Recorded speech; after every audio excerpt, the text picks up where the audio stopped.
Queridos irmãos, nós terminaremos de expor o capítulo 61 de Isaías.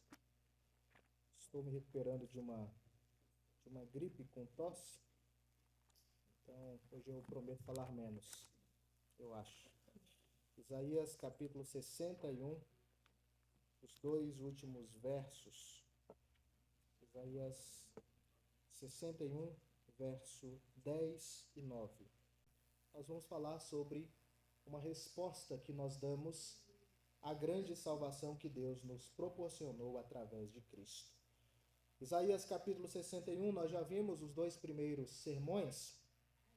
Falamos no primeiro sobre o Senhor Deus, trazendo libertação para aqueles que estavam cativos, aprisionados, trazendo cura para aqueles que tinham corações quebrados. E tudo isso o Senhor faz através de Cristo Jesus, através do nosso Salvador. No segundo sermão, nós falamos sobre o Senhor trazendo restauração. Restauração. O nosso relacionamento com Deus foi quebrado. Quando fomos criados, nós tínhamos acesso direto. Nós poderíamos conversar com o nosso Pai. Mas o pecado nos afastou. E é o nosso pecado que faz separação entre nós e Deus. E o que Cristo fez foi trazer restauração. Nesta relação entre nós e o Senhor, trazer restauração para o mundo caído. E nós falamos da restauração cósmica, falamos da grande restauração do novo céu, novos céus e nova terra, que é o que nos espera quando Cristo retornar para trazer a grande redenção final. E hoje nós vamos ver a resposta mais adequada a esta grande salvação. Vamos ler todo o capítulo 61, mas o foco da ministração dessa noite são os versos 10 e 11. O Espírito do Senhor Deus está sobre mim, porque o Senhor me ungiu para pregar boas novas aos quebrantados, enviou-me a curar os quebrantados de coração, a proclamar libertação aos cativos e a pôr em liberdade os algemados, a apregoar o ano aceitável do Senhor e o dia da vingança do nosso Deus, a consolar todos os que choram e a pôr sobre os que em Sião estão de luto uma coroa em vez de cinzas, óleo de alegria em vez de pranto, veste de louvor em vez de espírito angustiado, a fim de que se chamem carvalhos de justiça, plantados pelo Senhor para a sua glória.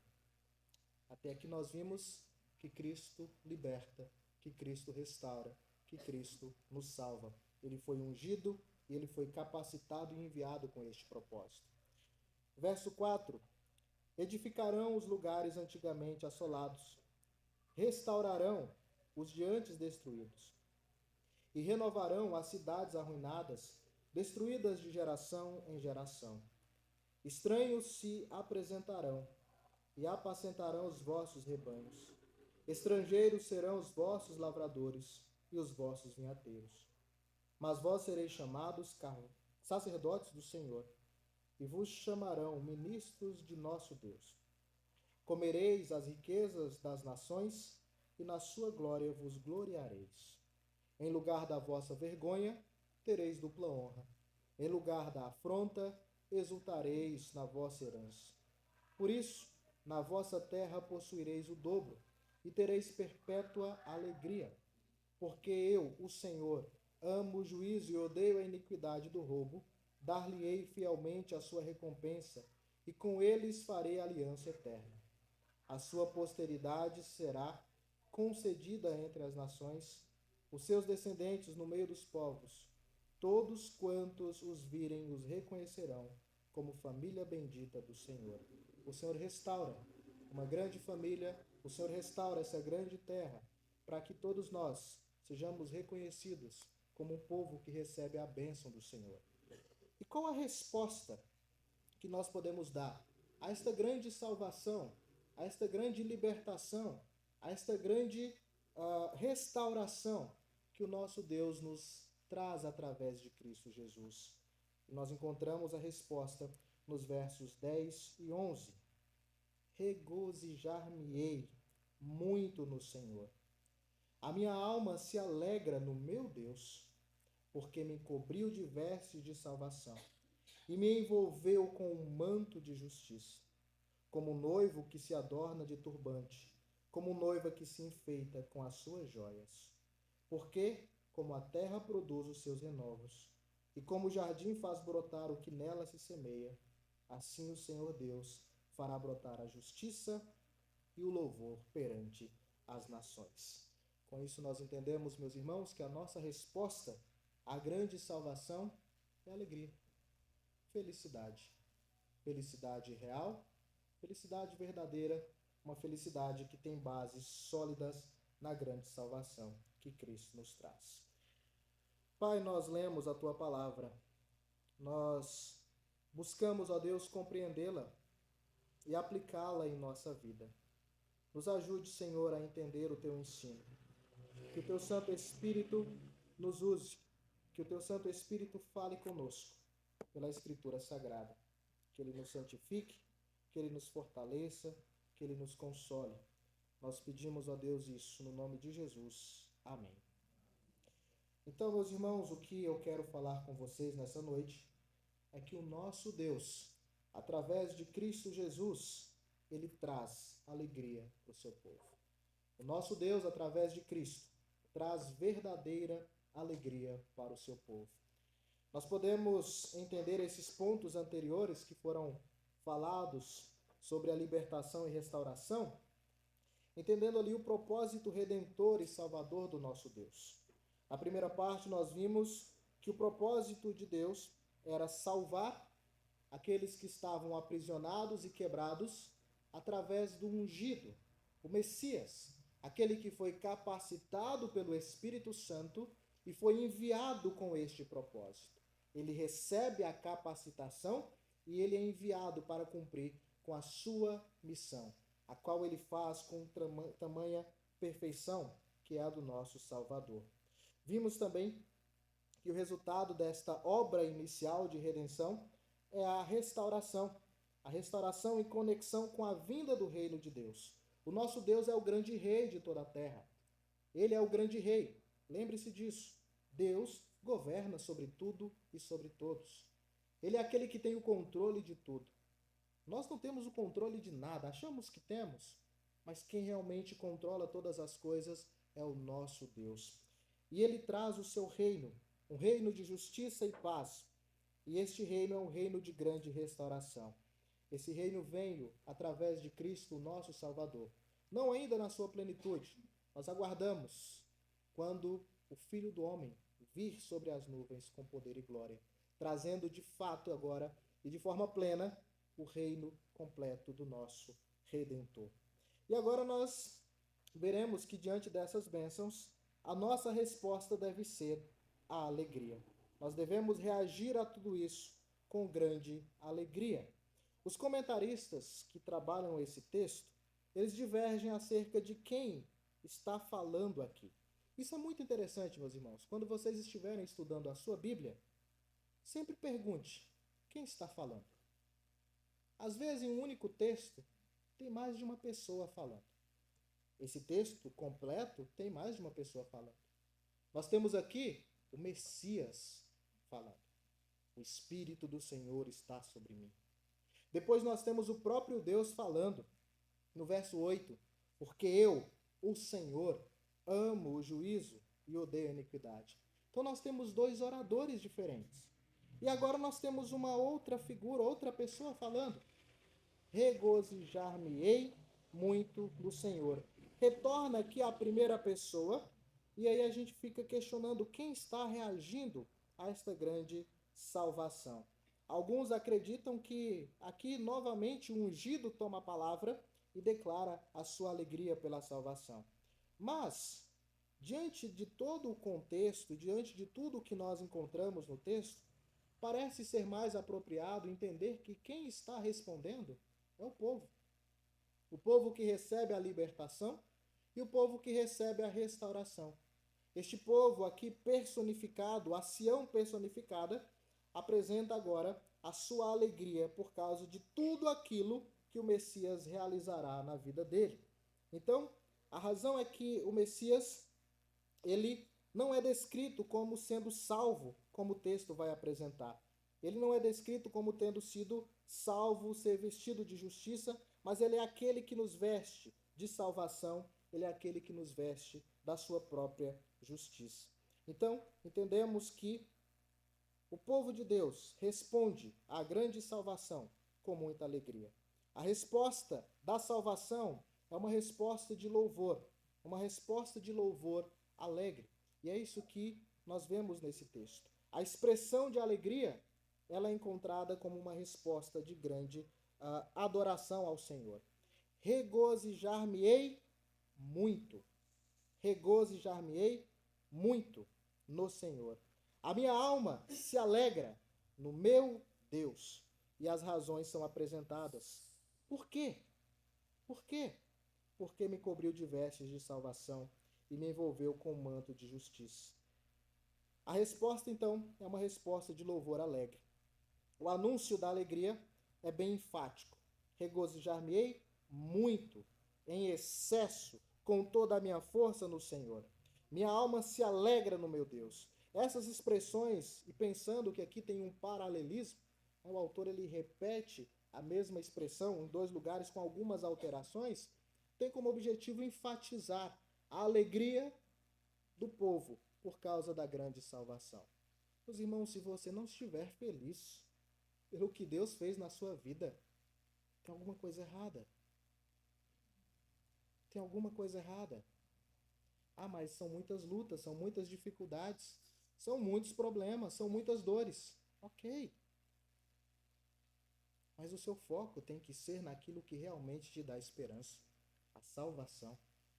E nós devemos nos alegrar, não é pouco, não, é muito. É a mesma coisa que Tiago diz, que nós temos que ter por motivo de toda alegria, passar por várias provações. E tem algo muito interessante que a gente sempre precisa alertar para os irmãos. Alegria e tristeza, na vida do crente, elas não se excluem necessariamente.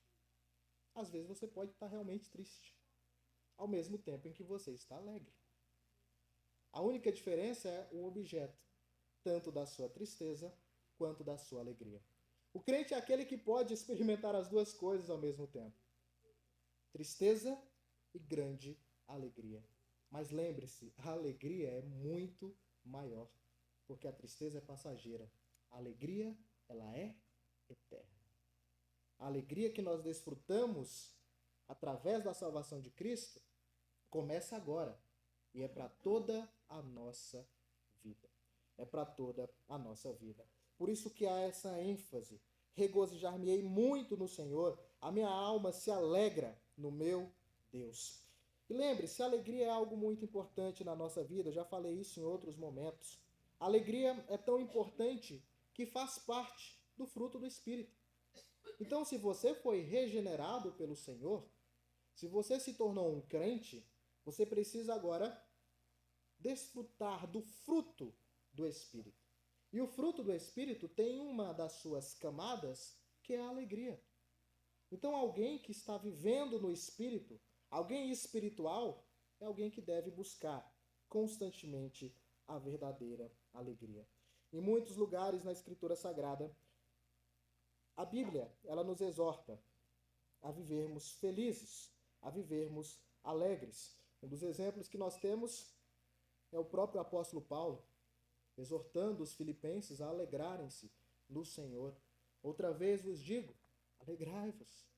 E lembre-se que o contexto de Paulo não era bom, era ruim.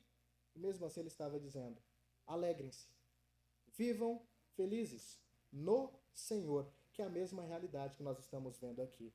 Regozijar-me-ei muito no Senhor. Então, alegrar-se e buscar felicidade é algo extremamente bíblico. É algo extremamente bíblico. Você precisa ser feliz. E aqui não é uma mensagem de coaching, tá? Você precisa ser feliz. E esta felicidade não é algo que você mesmo produz. Ah, você tem a capacidade de ser feliz. Não, não. A sua felicidade, você precisa desfrutar dela, ela vem do Senhor. É em Deus, no Senhor. Qual que é o grande problema? O grande problema que, na maioria das vezes, vivemos tristes, porque procuramos nos alegrar com as coisas erradas. Ah, mas isso me dá alegria. Momentânea, passageira, e que na maioria das vezes vai gerar tristeza. Alguns acham que o fato de possuir é o que vai trazer alegria para a sua vida. Poxa, se eu tivesse um pouco mais, ou se eu tiver um pouco mais, aí eu vou estar tranquilo, eu vou estar extremamente feliz, curtindo a minha vida. E aí coloca a sua esperança, coloca a sua razão de existência no que possui. Mas isso vai trazer, meus irmãos, em algum momento, frustração. Porque lembre-se, os seus bens podem ser destruídos, podem ser roubados. E aí, quando você perde aquilo que é a razão da sua alegria e da sua esperança, vem o desespero e a tristeza. Por isso que o Senhor Jesus ele nos ensina a guardarmos um tesouro, não aqui, mas nos céus. Porque o tesouro que nós possuímos e que está nos céus é seguro. Lá não tem ladrão que vai tomar, não tem. Lá não tem traça, não tem ferrugem que vai corroer. Porque quem guarda o nosso tesouro que está nos céus é o grande Redentor, aquele em quem nós nos alegramos. Este é o Senhor, o nosso Deus. Outras pessoas começam a desfrutar de alegria através dos prazeres que o mundo oferece.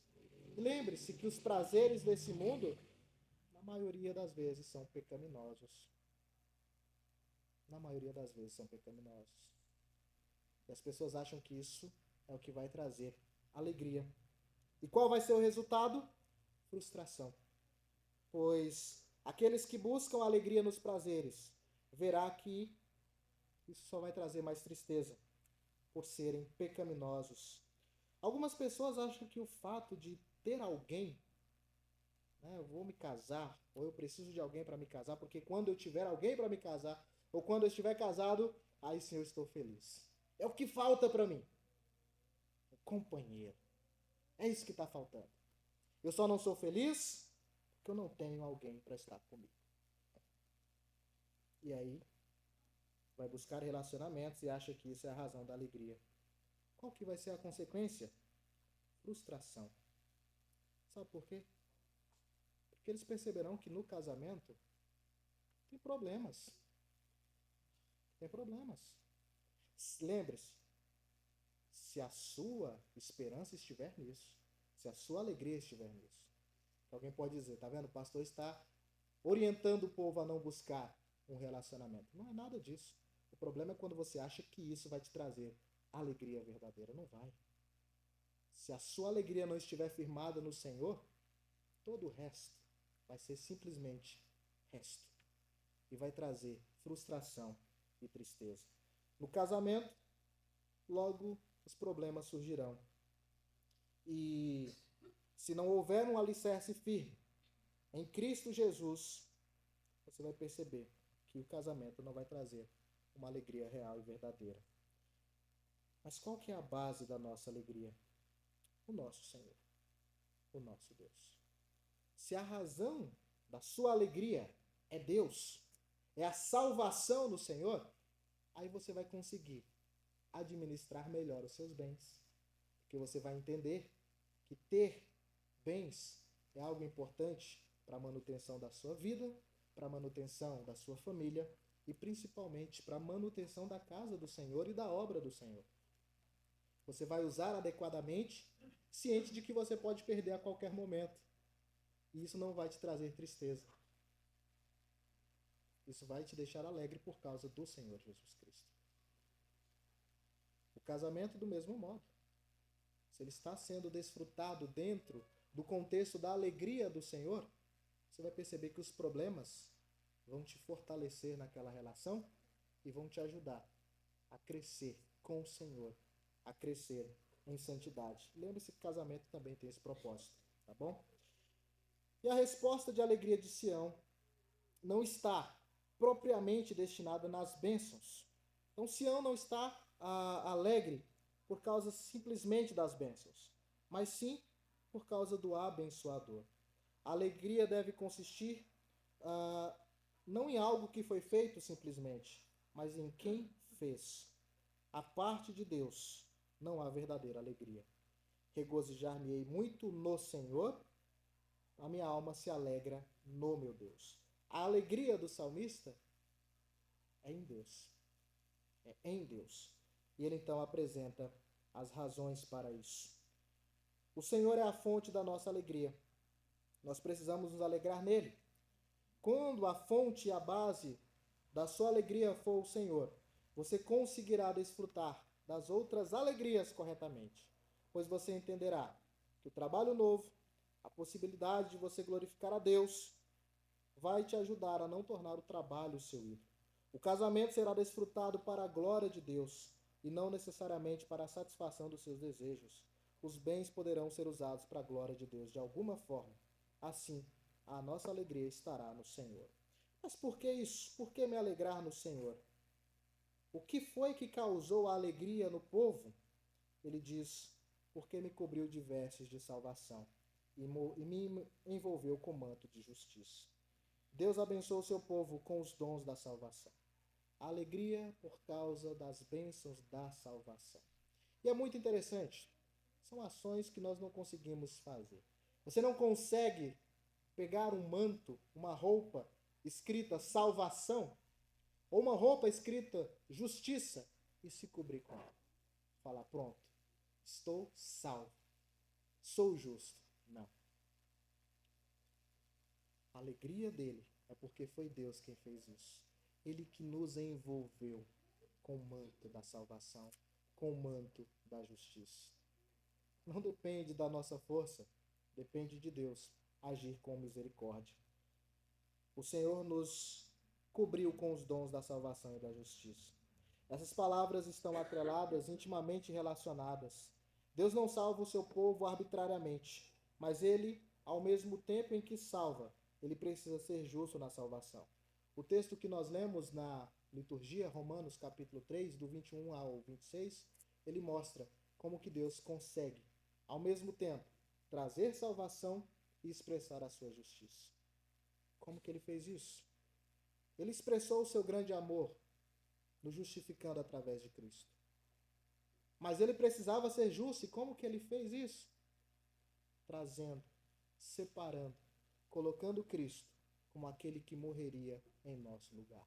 É a cruz, meus irmãos. Na cruz do Calvário, o nosso Deus, ele consegue expressar o seu amor e a sua justiça ao mesmo tempo. Na cruz nós podemos ver a feiura do pecado e a beleza do grande amor de Deus em Cristo e na nossa salvação. É por causa de tudo isso que nós nos alegramos. É por causa de tudo isso que nós podemos desfrutar da verdadeira felicidade nesse mundo mau. Quando olhamos para a história do povo de Deus, vemos que o povo de Deus não conseguiu ser justo, ser reto pela sua própria força. Eles não conseguiram cumprir com a justiça de Deus. O texto de Isaías, lá nos capítulos 40 até o capítulo 55, mostra que Israel não conseguiu cumprir o seu papel, a gente já falou sobre isso. Ele era o servo que não conseguiu ser justo. Ele não conseguiu cumprir o papel que lhe era devido. Por isso que lá no capítulo 49 vai aparecer uma figura de um servo ideal, alguém que seria tirado de dentro do povo para trazer a redenção. E este mesmo servo aparece nos capítulos 52 e 53. E todos nós conhecemos quem é este servo. É o servo sofredor. É o servo sofredor. Para Deus ser justo, nos vestir de salvação e de justiça, o servo teve que sofrer. O Messias, aquele que foi ungido, aquele que foi capacitado por Deus para a nossa salvação. Deus nos dá os benefícios da salvação por causa da sua justiça ou por causa da justiça do seu servo. Ele nos capacita também a viver vidas justas.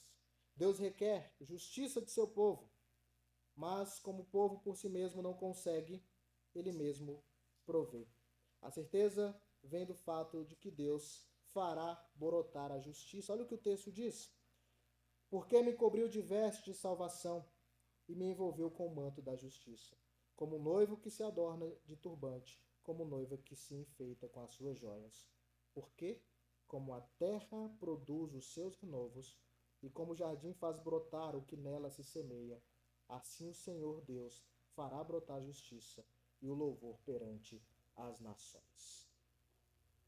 Deus providenciou justiça e salvação. Ele mesmo fez isso. Ele fez isso, ele fez brotar a justiça do seu jardim. E somente ele pode fazer tudo isso. E como consequência, a expressão que nós podemos nos expressar ao nosso Deus, sendo bem redundante, é a de louvor. Louvor perante as nações. Portanto, meus irmãos, a resposta adequada para a nossa salvação, para a nossa restauração, é a alegria.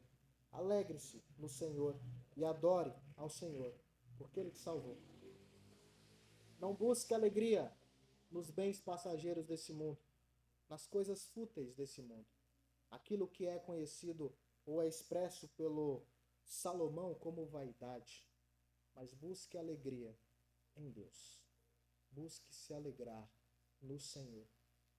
Não pelo que Ele pode te dar, mas por quem Ele é. E na graça infinita dele, ele nos concede várias e várias bênçãos. Talvez você esteja em condição de tristeza, talvez você esteja passando por um luto, talvez você esteja cativo a algum pecado. Talvez você já não tenha mais esperança, nem ânimo para continuar, mas pode ser que esse seu estado seja devido à sua busca de solução nos lugares e nas pessoas erradas. O povo de Israel, por vezes, buscou a resolução para os seus problemas em ídolos. Eles acreditavam que os seus ídolos fossem salvá-los. Em outras vezes, eles colocaram a sua esperança em poderio militar. O poder militar que eles possuíam. Não, isso vai nos salvar, isso vai nos dar esperança. Ou talvez nações estrangeiras. Vamos fazer aliança com outros povos para vivermos seguros. E por essa razão eles sofreram. Mas Deus é misericordioso e salvou um remanescente por meio do seu servo, o ungido.